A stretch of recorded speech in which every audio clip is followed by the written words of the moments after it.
మాటలు బలపరిచే,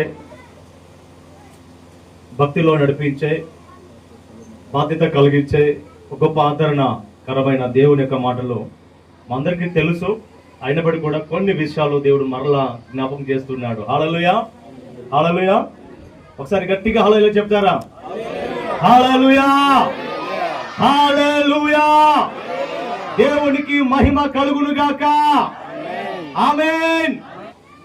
మహోన్నతుని చాటున నివసించువాడే సర్వశక్తిని నీడను విశ్రమించువాడు. ఆయనే నాకు ఆశ్రయము, నా కోట, నేను నమ్ముకున్న నా దేవుడని నేను యెహోవాను గూర్చి చెప్పుచూ ఉన్నాను. హల్లెలూయా. వేటకాని ఊరిలో నుండి ఆయన నిన్ను విడిపించును, నాశనకరమైన తెగులు రాకుండా నిన్ను రక్షించును. ఆమేన్. చాలా గ్రహించండి, ఈ ప్రపంచంలో ప్రతి ఒక్కరికి రక్షణ కావాలి. రక్షణ నిమిత్తము ప్రతి ఒక్కరు ప్రొటెక్షన్ చేసుకుంటారు. రక్షణ కొరకు గృహాలు నిర్మించుకుంటారు, బంగ్లాలు నిర్మించుకుంటారు. రాజులు అయితే, అధికారులు అయితే కొంతమంది వారి చుట్టూ పిఎలను, గన్మెన్లను వారి రక్షణ కొరకు వారు పెట్టుకుంటారు. కానీ అసలు సిసలైన రక్షణ, అసలు సిసలైన ప్రొటెక్షన్ ఎక్కడ ఉంది అంటే నువ్వు సేవించే ప్రభు యొక్క సన్నిధిలో ఉంది. హల్లెలూయా. మహోన్నతుని చాటున సృష్టికర్త అయిన దేవాది దేవుని రెక్కల క్రింద నీవు నేను ఉన్నట్లయితే ఓ అద్భుతమైన సురక్షితం, ఓ అద్భుతమైన క్షేమకరమైన స్థలం, ఆరోగ్యకరమైన స్థలం, ఆనందింపజేసే స్థలం, ఆరోగ్యము ఇచ్చే స్థలం కదా. మలకి 4:4 ఆయన రెక్కల క్రింద ఆరోగ్యము వస్తుంది. ఆమేన్. సో ఆయన రెక్కల క్రింద అనగా ఆయన సన్నిధిలో మనకు ఓ అద్భుతమైన విశ్రాంతి, అద్భుతమైన సమాధానము, అద్భుతమైన ఆరోగ్యం వస్తుంది. ఈ రోజు మనిషి ఆరోగ్యం కొరకు, ఆనందం కొరకు, ఆశ్రయం కొరకు పడని తిప్పలు లేవు, తిరగని చోటులు లేవు, చెయ్యని పని లేదు, తిరగని డాక్టర్ లేవు కదా. ఎక్కడ వెళ్ళినా, ఏ చోట వెళ్ళినా మనిషికి కావలసింది ఆరోగ్యం, ఆనందం, ఆశ్రయం. ఈరోజు కనిపించే ఈ ఆశ్రయాలు, ఈ ఆనందాలు, ఈ యొక్క ఆరోగ్యములు కొంచెం మట్టుకే, మహా అంటే 70 సంవత్సరాలు, అధిక బలం ఉన్నట్లయితే 80 సంవత్సరాలు. కానీ ఈ మహోన్నతుని చాటున అనగా సృష్టికర్త అయిన దేవుని యొక్క చాటున, నిన్ను నన్ను సృజించిన ఆ దేవాది దేవుని యొక్క చాటున, ఈ ప్రపంచాన్ని నిర్మించిన ఆ దేవాది దేవుని యొక్క చాటున నీవు నేను నివసించినట్లయితే, నీవు నేను ఆయన రెక్కల క్రింద ఉన్నట్లయితే, నీవు నేను ఆయన అందుబాటులో ఉన్నట్లయితే, నీవు నేను ఆయన పలకరిస్తే సమాధానం ఇచ్చేవారుగా అందుబాటులో ఉన్నట్లయితే, అవైలబుల్గా ఉన్నట్లయితే, ఖచ్చితంగా అట్టి వారికి ఏమొస్తుంది? ఆరోగ్యం వస్తుంది, ఆహారము దొరుకుతుంది, ఆనందము వస్తుంది, ఆశీర్వాదము దొరుకుతుంది. ఎందుకంటే తప్పిపోయిన కుమారుడు చూస్తున్నాం. తండ్రి దగ్గర నుంచి తప్పిపోయాడు చిన్న కుమారుడు. అనగా నా ఆస్తి నాకు కావాలని చెప్పేసి తండ్రికి దూరం అయ్యాడు, ఆశ్రయానికి దూరం అయ్యాడు, నివాసానికి దూరం అయ్యాడు. దూరం అయిపోయి తాను తన జ్ఞానం మీద ఆధారపడ్డాడు, తన బలం మీద ఆధారపడ్డాడు. తండ్రి ఇచ్చిన ఆస్తి మూట కదా, ఆ మూట మీద అనగా ఆ డబ్బు మీద ఆధారపడ్డాడు. ఆధారపడ్డ ఆధారం ఎంతకాలం నిలిచింది? ఆధారపడ్డ ఆనందం ఎంతవరకు నిలిచింది? ఆధారపడ్డ ఆశ్రయం ఎంతవరకు ఆయనకు సహకరించింది, సహాయం చేసింది? నివాసానికి దూరమై ఉన్నా, తండ్రికి దూరమై ఉన్నా, ఆశ్రయానికి దూరమైన ఆ యొక్క నివాసము కొంతకాలం మాత్రమే అది కొనసాగించింది. ఆ తర్వాత ఉన్నదంతా అయిపోయిన తర్వాత, ఆయన దగ్గర ఉన్న ఆస్తి అంతా అయిపోయిన తర్వాత పందుల పొట్టు కూడా తినడానికి కూడా అవకాశం లేని పరిస్థితిలో ఉందంట. అన్ని పోగొట్టుకున్నాడు, ఆస్తి పోగొట్టుకున్నాడు, ఆరోగ్యం పోగొట్టుకున్నాడు, పోగొట్టుకున్నాడు, ఆహారం పోగొట్టుకున్నాడు, ఆశీర్వాదం పోగొట్టుకున్నాడు. కారణం ఏంటంటే తండ్రి నివాసం నుంచి ఆయన దూరం అయ్యాడు. సో వాస్తవంగా అన్ని పోగొట్టుకున్న వ్యక్తి మరలా ఆయన జ్ఞాపకం వచ్చి ఆయన లేఖనంలో రాయబడి ఉంది తెలుసా?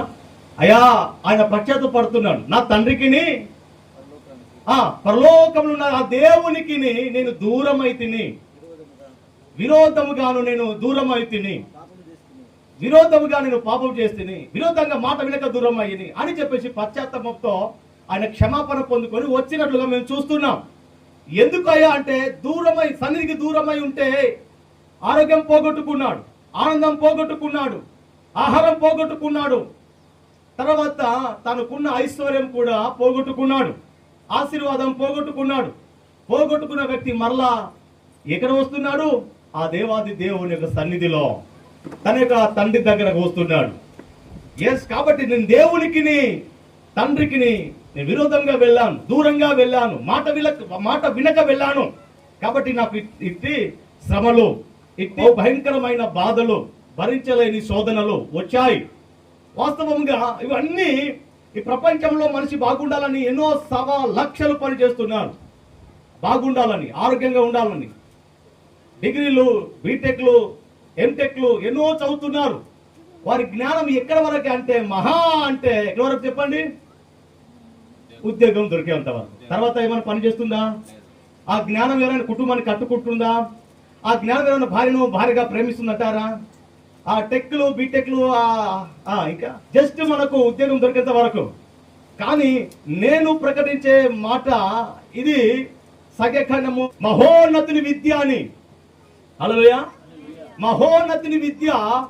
ఎస్, ఈ విద్య మనిషిని ఎలా ప్రేమించాలో, కుటుంబాన్ని ఎలా కట్టుకోవాలో, భర్తను భర్తగా ఎలా ప్రేమించాలో, భార్యను భార్యగా ఎలా ప్రేమించాలో, ఎలా పిల్లలను నడిపించాలో, ఏ విధంగా ఇక్కడ కాదు, ఇక్కడ మహా 70 సంవత్సరాలు, అధిక బలం ఉంటే 80 సంవత్సరాలు, కానీ నిత్యము మనిషి జీవిస్తాడు, నిత్యము మనిషి బ్రతుకుతాడు అనే సత్యాన్ని ప్రభువైన యేసుక్రీస్తు లోకంలో వచ్చి తెలియజేశాడు. మనిషి పాపం వల్ల వచ్చే జీతాన్ని కొని తెచ్చుకున్నప్పుడు, అడుగు తీసి అడుగు పెడితే నరకము కూపంలో కూలిపోతున్నప్పుడు, అక్కడ అగ్ని ఆడదు, పురుగు చావదు, బయట రాలేడు.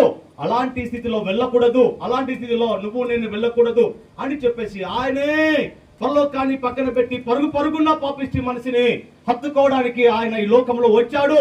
నీ కొరకు, నా కొరకు, నీ నిమిత్తము, నా నిమిత్తము, నీ పాపము, నా పాపము, నువ్వు పొందుకోవలసిన శిక్ష, నువ్వు పొందుకోవలసిన భయంకరమైన వేదన, శ్రమలు, శోధనలు ఆయన మీద పెట్టుకొని నిన్ను బ్రతికించి ఆయన బలి అయ్యాడు. హల్లెలూయా. నీవు మార్గము నడిచి అద్భుతమైన మహిమలో ఉండాలని చెప్పేసి నీ కొరకు ఆయన మరణించాడు. ఆమేన్.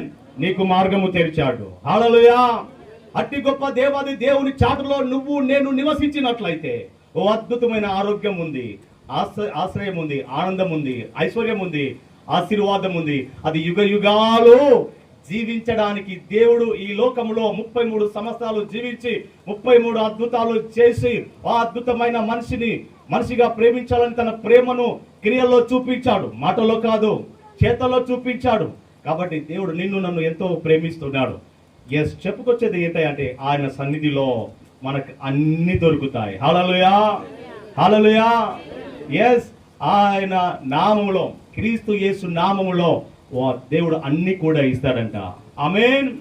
ఆత్మీయంగా ఎదిగే కొలది అన్ని విషయాల్లో ఆయన అద్భుతంగా ధారాళంగా ఇస్తాడంట. హల్లెలూయా. ఆయన నీతిని, ఆయన మార్గాన్ని మేము నడిచినట్లయితే అద్భుతంగా, ఎస్, నీకు ఏం కావాలో అది అంత కూడా ఆయన ఇవ్వడానికి సిద్ధంగా ఉన్నాడు. నిన్ను నన్ను సృష్టించిన, ప్రపంచాన్ని సృష్టించిన ఆ దేవాదేవుడు మనకు నిజమైన తండ్రి. హల్లెలూయా, హల్లెలూయా. నువ్వు నేను అద్భుతంగా అనేక మందికి మాదిరిగా సంతోషకరంగా జీవించి, ఇదే కాదు నిత్యము జీవించే ఒక అద్భుతమైన అవకాశం ఉంది. యేసుక్రీస్తు నిన్ను నన్ను శరీరాన్ని రక్షణకి రాలా, నిన్ను నన్ను ఆత్మలో రక్షణకి వచ్చాడు. హల్లెలూయా. నీ ఆత్మకు వృద్ధాపం లేదు, నీ ఆత్మకు వయస్సు లేదు, ఆత్మకు అద్భుతమైన ఆశీర్వాదం దేవుడు ఇచ్చాడండి. కాబట్టి ఈరోజు ఈ మాటలు ప్రియ సహోదరి సహోదరుడా, ఆయన సన్నిధిలో ఉన్నట్లయితే వేట కాని ఊర్లో నుండి దేవుడు నిన్ను రక్షిస్తాడంట. హల్లెలూయా. ఆయన సన్నిధిలో ఉన్నట్లయితే నీ చుట్టూ 10,000 మంది పొంచి ఉన్న, 1,000 మంది పడి ఉన్నప్పటికీ కూడా నీకు ఏ అపాయము రాదు. ఎందుకంటే ఆయన తన దూతలను పంపి నిన్ను సురక్షితంగా కాపాడుకుంటాడు. హల్లెలూయా. ఆయనను ప్రేమిస్తున్నావు కాబట్టి ఆయన నిన్ను రక్షిస్తాడు. హల్లెలూయా. ఆయన మాటలు విన్నట్లయితే, ఆయనకు మొరపెట్టినట్లయితే ఆయన నీ మొరకు ఆలకించి ఓ అద్భుతమైన సమాధానం ఇస్తాడు. ఆమేన్. కాబట్టి ఆయన సన్నిధిలో, ఆయన రెక్కల చాటున ఆనందం ఉంది. ఆయన సన్నిధిలో నిత్యము సుఖము ఉంది. హల్లెలూయా. ఆయన సన్నిధిలో నిత్యము సమాధానము ఉంది. హల్లెలూయా. ఆయన సన్నిధిలో నిత్యత్వము దాగి ఉంది. దానిని పొందుకోవలసిన వారికి పొందుకుంటారు. కాబట్టి అలా అది పొందుకోవాలంటే మనము ఇదిగో ఆయన మాటలు మన దగ్గర, మన చేతిలో దేవుడు ఇచ్చి ఉన్నాడు. ఆ మాటలు మేము చదివి, ఆ సన్నిధి, ఆ మార్గాన్ని, ఆ సత్యాన్ని మేము గ్రహించడానికి దీనిని చదవాలి. హల్లెలూయా. దీన్ని చదివే బల్బు కనిపెట్టాడు, దీన్ని చదివే క్లోరోఫామ్ కనిపెట్టాడు, దీన్ని చదివే ఏరోప్లేన్ కనిపెట్టారు, దీన్ని చదివే గుండె ఫినిష్ నుంచి ఏరోప్లేన్ వరకు కనిపెట్టారండి. ఫోన్ కనుగొన్నా, ఎస్, ఈ ప్రతి ఎలక్ట్రానిక్ వస్తువులు కనుగొన్నా బైబిల్ చదివిన వ్యక్తులేనండి. హల్లెలూయా. అతి గొప్ప దేవుడు అండి. ఇది జీవాన్ని ఇస్తుంది. హల్లెలూయా. హల్లెలూయా. కాబట్టి ఆ జీవము నువ్వు పొందుకోవాలని దేవుడు ఆశించాడు. దేవుడు నిన్ను నన్ను రక్షించాడు. కాబట్టి ఆయన చేతిలో లేదా ఆయన రెక్కల క్రింద నీకు సురక్షితం ఉంది, సమాధానం ఉంది, శాంతి ఉంది. ఆయన సన్నిధికి దూరమై ఉన్నావా? ఆయన రెక్కల క్రింద లేకుండా ఉన్నావా? కోడి తన రెక్కల క్రింద తన పిల్లలను ఎలా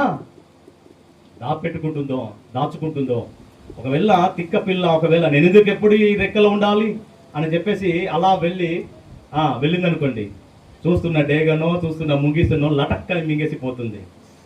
ఎందుకంటే ఒంటరిగా ఉంది కాబట్టి, కాపాడడానికి ఎవరూ లేరు కాబట్టి.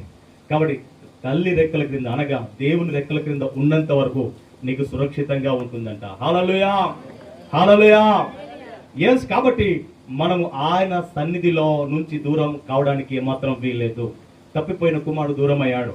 బైబిల్లో దేమా లోకాన్ని ప్రేమించే వ్యక్తిగా ఉన్నాడు.